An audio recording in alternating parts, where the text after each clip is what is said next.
Dr. Jonathan Hale adjusted his glasses and peered through the dusty window of the old mill. The structure loomed over Millfield like a dark specter from another era, its silhouette jagged and unwelcoming against the setting sun.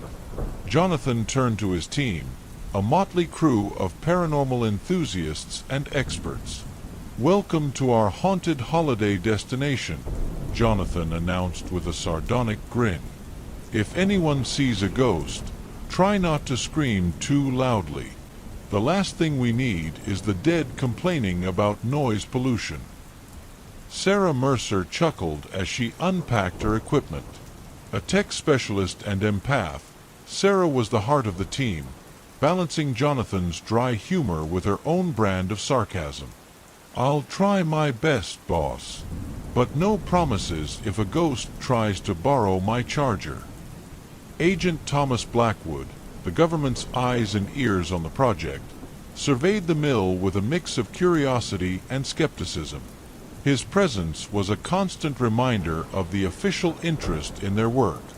"Just make sure you don't become part of the mystery we're trying to solve," he quipped. Chief Inspector Margaret Hayes, a veteran of many strange cases, gave Jonathan a nod. "Let's get this over with.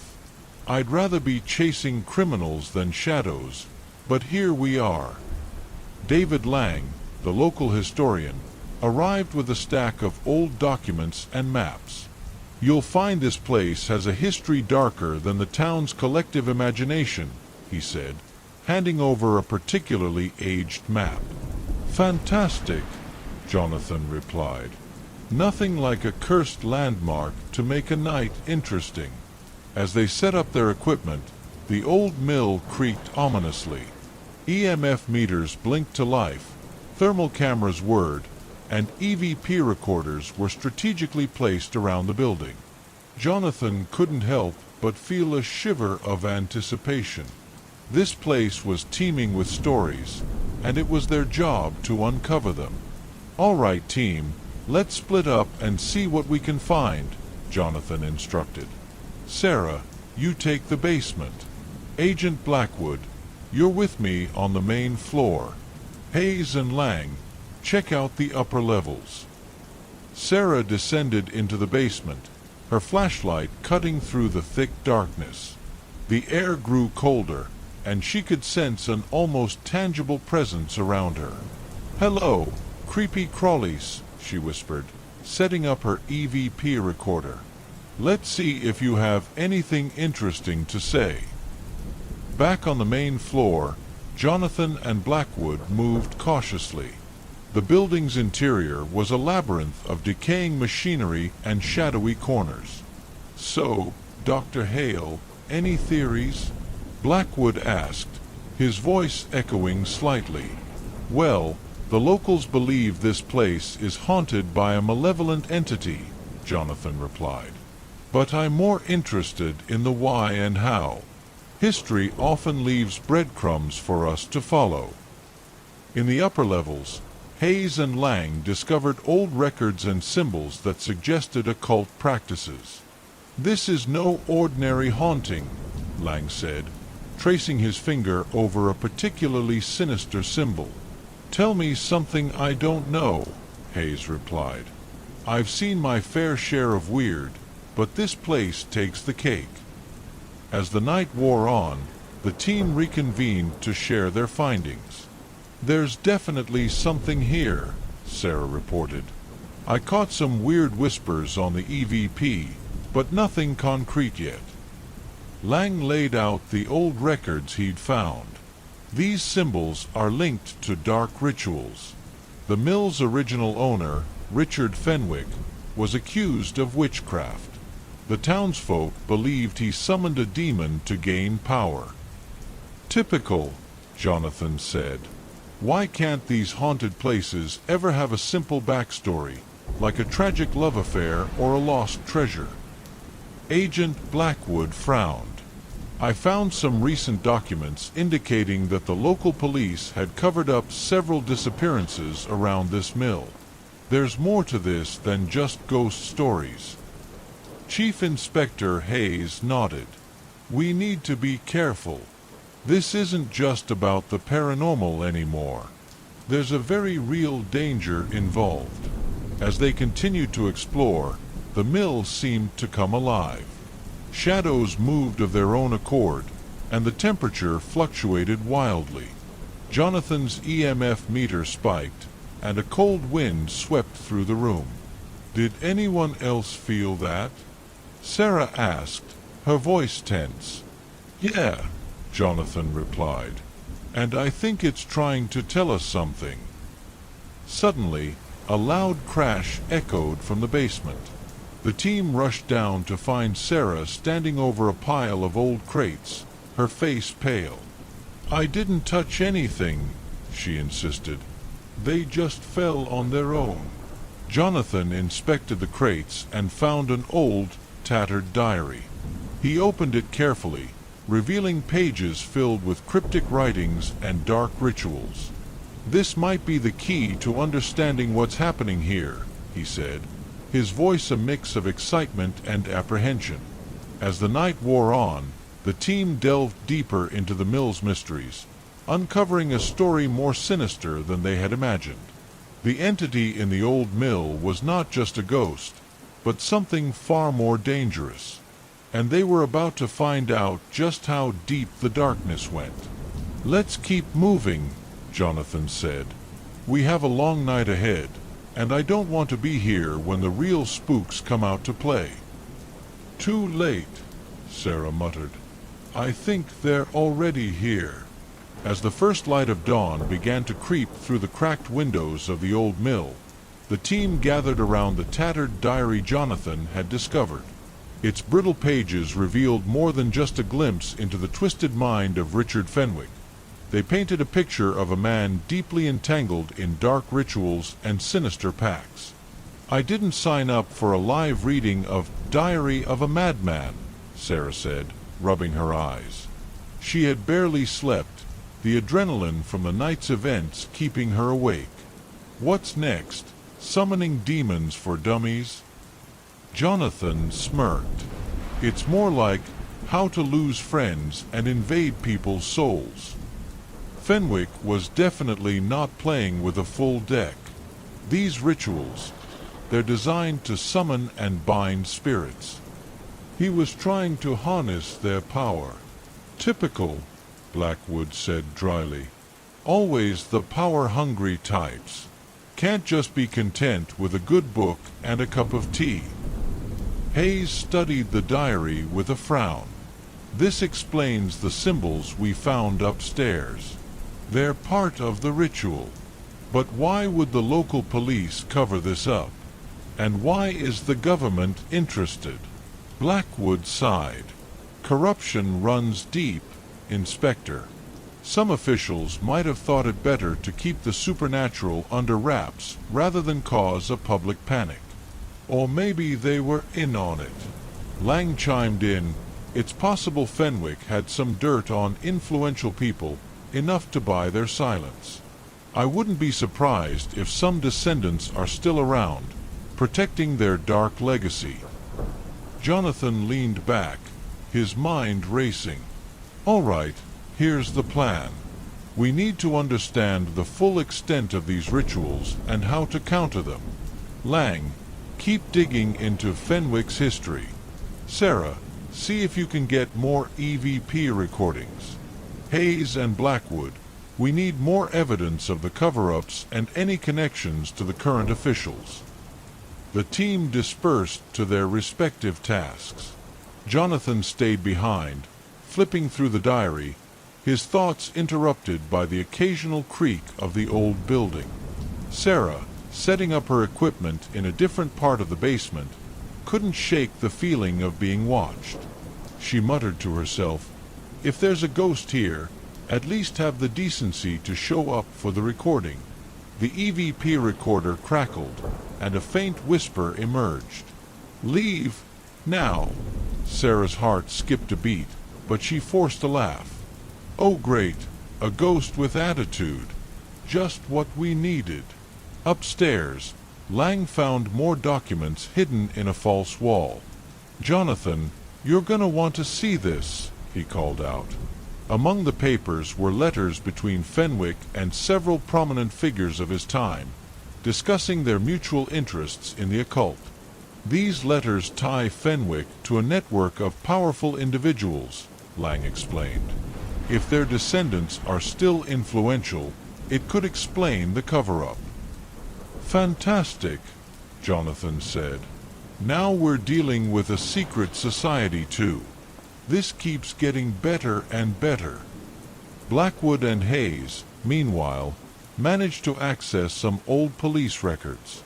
Looks like there were quite a few unsolved cases of missing persons linked to this place, Hayes noted, and all conveniently swept under the rug. Surprise, surprise, Blackwood repliait. This whole town's been keeping secrets. Let's make sure they see the light of day. As night fell once again, the team reconvened. Jonathan outlined their findings on a makeshift whiteboard. We've got a pattern of disappearances, a madman's diary, and evidence of a cover-up. Fenwick was conducting rituals to bind spirits, and it looks like some people didn't want this getting out. Sarah showed the EVP recordings she had captured. The whispers were clearer now, more insistent. Leave or suffer. Well, they're friendly, Blackwood remarked. Any idea what they're trying to warn us about? Jonathan rubbed his chin. It could be a residual haunting, or the spirits might actually be trying to protect us. Either way, we're not leaving until we figure this out. The air grew colder, and the shadows in the room seemed to deepen. Anyone else feeling the temperature drop? Sarah asked. Yeah, it's like we're in a walk-in freezer, Lang replied, shivering. Jonathan checked his EMF meter. We've got activity. Whatever's here, it's not happy. Suddenly, a loud thud echoed from the basement. The team rushed down to find a hidden door ajar, revealing a staircase leading further underground. Because the basement wasn't creepy enough already, Sarah quipped. Jonathan grabbed a flashlight. Let's see where this rabbit hole goes. Stay close and keep your eyes open. The staircase led to a large underground chamber, its walls covered in arcane symbols. In the center was a stone altar, stained with what looked suspiciously like blood. Welcome to Fenwick's personal hell, Blackwood muttered. As they explored the chamber, the oppressive feeling intensified. The air felt thick, making it hard to breathe. This place, it's wrong, Hayes said, her voice barely above a whisper. Jonathan approached the altar, noticing a book lying open. This must be the source of his power. We need to figure out how to neutralize it. As he reached for the book, the ground shook violently, and an unearthly howl filled the chamber. The walls seemed to pulse, the symbols glowing with a malevolent light. We need to get out of here, Lang shouted, panic in his voice. But Jonathan stood firm. Not yet. We're too close to the truth. Whatever's bound here, we need to understand it. As the howling grew louder, the team realized they were not alone. Shadows moved with a life of their own, creeping closer. Time to go, Jonathan, Sarah urged, pulling at his arm. Reluctantly, Jonathan grabbed the book, and they made a hasty retreat up the stairs. As they reached the safety of the mill's ground floor, the hidden door slammed shut behind them. Breathing heavily, Jonathan looked at his team. We've awakened something. Whatever happens next, we need to be prepared. This is far from over. Sarah managed a weak smile. Just another day at the office, right? Right, Jonathan replied. But this time, the stakes are higher. Much higher. The next morning, the team regrouped in the mill's musty kitchen, their nerves frayed from the events of the previous night. The hidden chamber had revealed more questions than answers, and the atmosphere was thick with unease. "Okay, everyone," Jonathan began, addressing the team with a grim expression. "We need to dig deeper into Fenwick's past and his connections. Lang, anything new on those letters?" Lang nodded, spreading the documents out on the table. Turns out Fenwick wasn't just dabbling in the occult. He was a central figure in a secret society. These letters mention a group called the Order of Eternal Night. They were obsessed with immortality and dark rituals. Why do these secret societies always have such dramatic names? Sarah remarked, rolling her eyes. They sound like bad metal bands. Blackwood smirked. Goes with the territory, I suppose. If you're going to summon demons, might as well do it with some flair. Jonathan's face remained serious. Jokes aside, this is dangerous territory.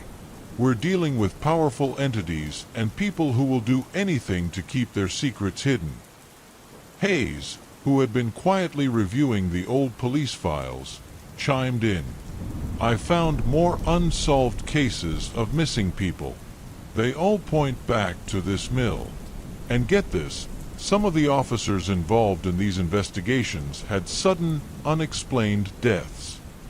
Corruption, cover-ups, and convenient deaths. Just your average small-town scandal, Blackwood said dryly. So, what's the plan, fearless leader? Jonathan glanced at the book he had taken from the underground chamber. We need to understand these rituals to find a way to counteract them. And we need to figure out who in town is part of this cover-up. Sarah's EVP recorder suddenly crackled to life. Beware the shadows. Friendly ghost again, she muttered. Seriously, we should start charging them rent. Lang leaned over the recorder, frowning. I think it's a warning. Fenwick's rituals might have bound something to this place, something dangerous. Jonathan nodded. Agreed. And we need to be cautious. Let's divide and conquer. Lang and Sarah, continue researching Fenwick and the Order. Hayes and Blackwood, see what you can find about the current officials and their possible connections to this mess.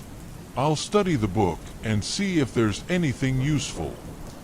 The team dispersed once more, each diving into their respective tasks. Jonathan set up in a corner, carefully examining the ancient book.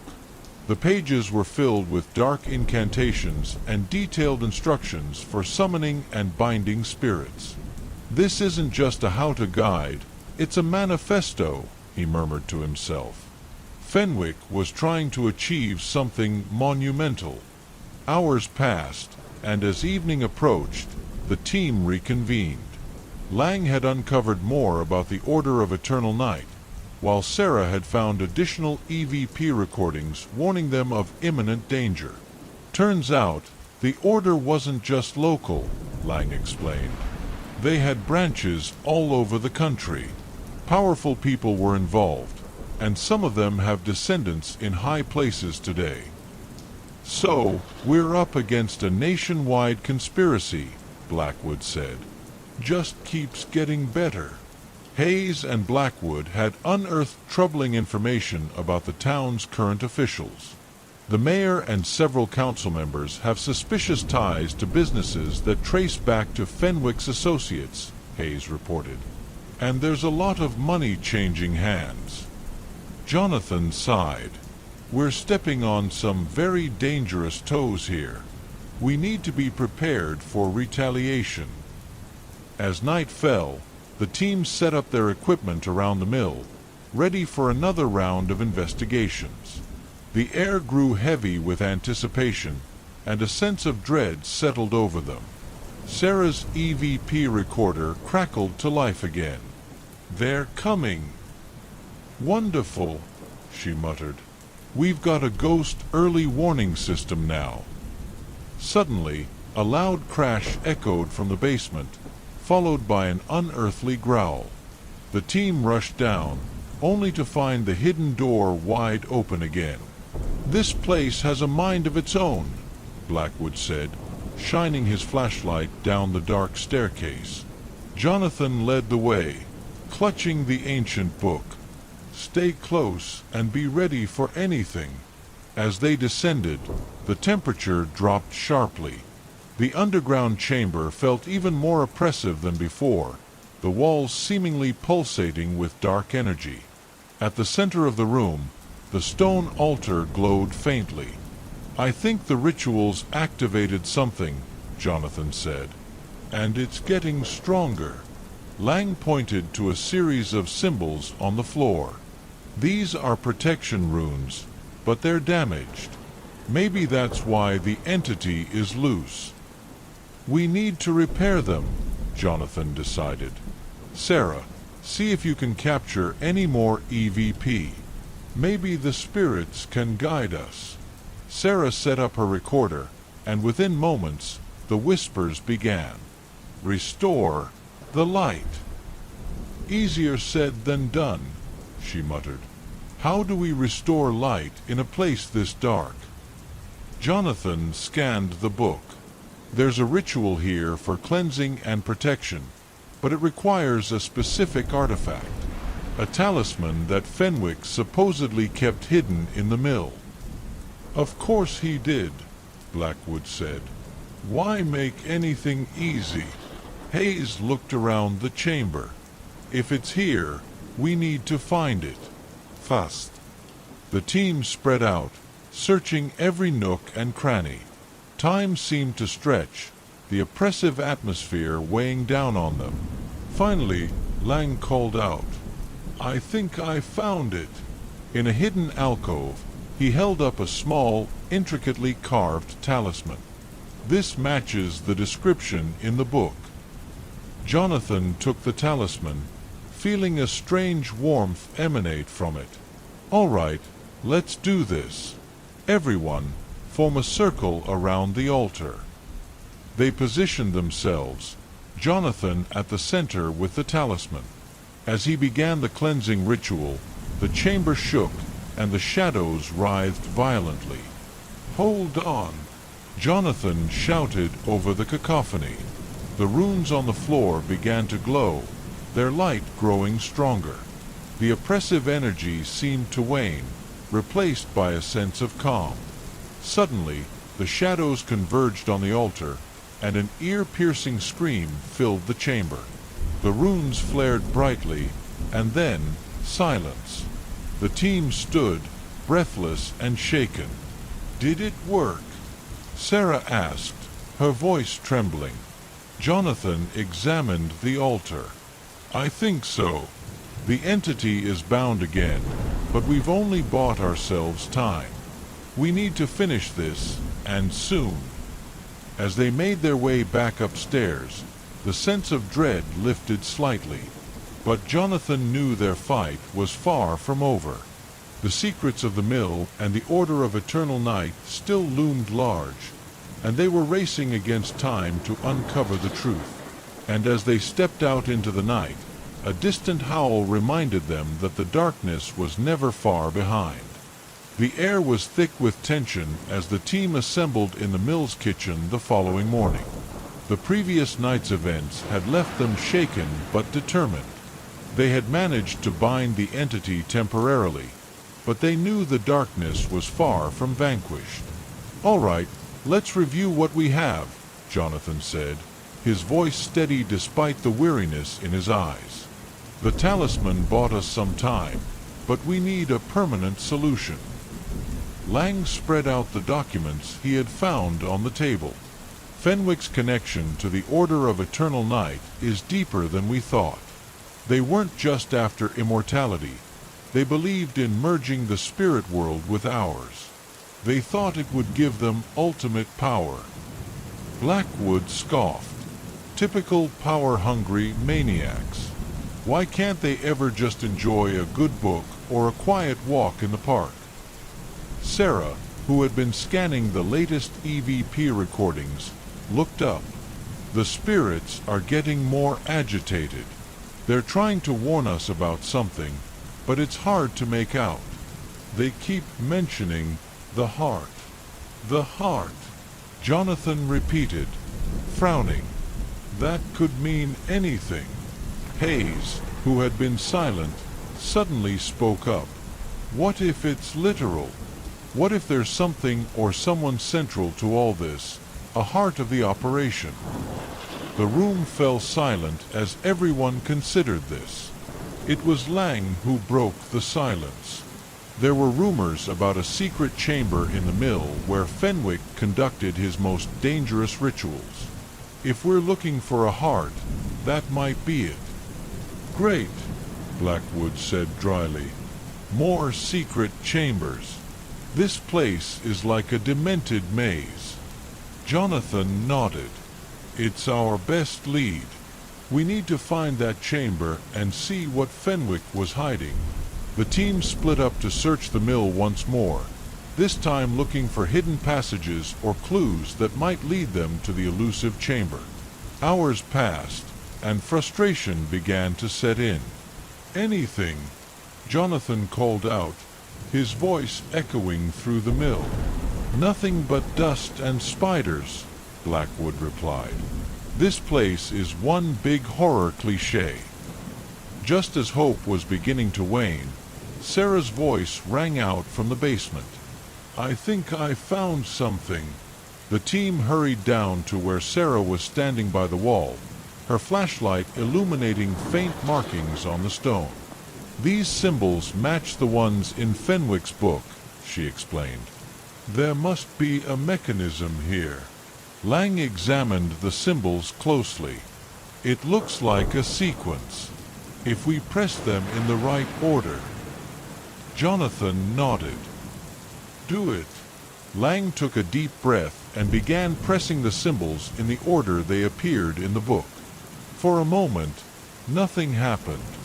Then, with a rumbling sound, a section of the wall slid back, revealing a dark passage. Well, this is inviting, Blackwood muttered. After you, fearless leader. Jonathan led the way, the team following closely behind. The passage was narrow and suffocating, the air thick with the scent of decay. As they moved deeper, the temperature dropped, and an oppressive feeling settled over them. Finally, they emerged into a large, dimly lit chamber. At the center stood an altar, similar to the one they had found before, but much larger and more elaborate. The walls were covered in strange symbols, and the air buzzed with dark energy. This must be it, Jonathan said, his voice barely above a whisper. The heart of Fenwick's operations. Suddenly, a shadow moved at the edge of the chamber, and the temperature plummeted further. The team tensed, their flashlights flicking around the room. Did you see that? Sarah asked, her voice shaking. Yeah, Lang replied. We're not alone down here. The shadow coalesced into a figure, tall, gaunt, and wrapped in darkness. Its eyes glowed with a malevolent light, and a deep, guttural voice echoed through the chamber. You should not have come here. Looks like we found the welcoming committee, Blackwood said, trying to keep his tone light despite the fear gripping his heart. Jonathan stepped forward, holding the talisman tightly. Who are you? What do you want? The figure's eyes burned brighter. I am the guardian of this place. The rituals must not be disturbed. We're not here to disturb anything, Jonathan said, trying to keep his voice calm. We're trying to stop the darkness from spreading. The figure laughed, a sound that sent chills down their spines. The darkness is already here. It is a part of this world now. You cannot stop it. Watch us, Sarah muttered under her breath. Jonathan raised the talisman, its glow intensifying. We have to try. This place has claimed enough lives. The figure recoiled slightly, the light from the talisman seeming to weaken it. You will fail. The heart of darkness beats strong. As if in response, the chamber began to shake, and shadows writhed on the walls. The team huddled together, the oppressive energy growing stronger. We need to perform the cleansing ritual, Lang said urgently. Now, before it overwhelms us. Jonathan nodded, opening the book to the ritual page. Everyone, form a circle around the altar. We have to do this together. They moved quickly, taking their positions and joining hands. Jonathan began to chant the words from the book, the talisman glowing brighter with each syllable. The shadows around them surged, the figure's voice rising in a howl of fury. You cannot banish us. We are eternal. Shut up and let us work, Blackwood snapped, his grip tightening on Jonathan's hand. The light from the talisman spread, the runes on the floor lighting up in response. The oppressive energy began to recede, and the shadows shrank back. With a final, powerful incantation, Jonathan raised the talisman high. The light exploded outward, filling the chamber with a blinding brilliance. The figure screamed, its form dissolving into mist. When the light faded, the chamber was silent. The oppressive feeling was gone, replaced by an eerie calm. Did it work? Sarah asked, her voice barely above a whisper. Jonathan looked around, the talisman still glowing faintly. I think so. The heart of darkness is sealed. The team let out a collective sigh of relief, the tension draining from their bodies. But Jonathan knew their fight wasn't over. They had won this battle, but the war against the darkness was far from finished. As they made their way back up the narrow passage, Jonathan couldn't shake the feeling that something was still watching them. The shadows of the old mill might have been banished, but the legacy of Fenwick and the Order of Eternal Night still lingered. And as they stepped out into the daylight, the weight of their victory felt bittersweet. They had faced the darkness and survived, but the cost was high, and the scars would remain. In the end, they knew one thing for certain: the past never stays buried, and the secrets of the old mill would continue to haunt them for a long time to come. The oppressive silence of the old mill loomed over them like a grim monument to the horrors they had witnessed. As the team gathered outside, the first rays of dawn cast long shadows, piercing the darkness that had held them captive. They were exhausted, but a sense of accomplishment flickered amidst their fatigue. We need to inform the authorities, Jonathan said, his voice hoarse. They need to know what we've uncovered here. Assuming they'll believe us, Blackwood replied dryly. I can see the headlines now. Crackpot paranormal team claims victory over shadowy entity. Sarah managed a weak smile. Hey, at least we'd get some media coverage. Lang, ever the pragmatist, nodded. We should document everything thoroughly. Photos, videos, recordings, the works. Leave nothing to doubt. As they began packing their equipment, a sense of urgency replaced their weariness. The mill, despite its outward calm, still held secrets that could not be ignored. Jonathan, holding the talisman that had saved them, felt a lingering chill. The entity they had confronted was powerful, but it was just one piece of a larger, more terrifying puzzle. Back in their makeshift headquarters, a rented cabin on the outskirts of town, they spread out their findings. Lang's research on the Order of Eternal Night and Fenwick's rituals, Sarah's EVP recordings, and the physical evidence collected from the mill were all laid out for analysis. Here's the plan, Jonathan said, addressing the team.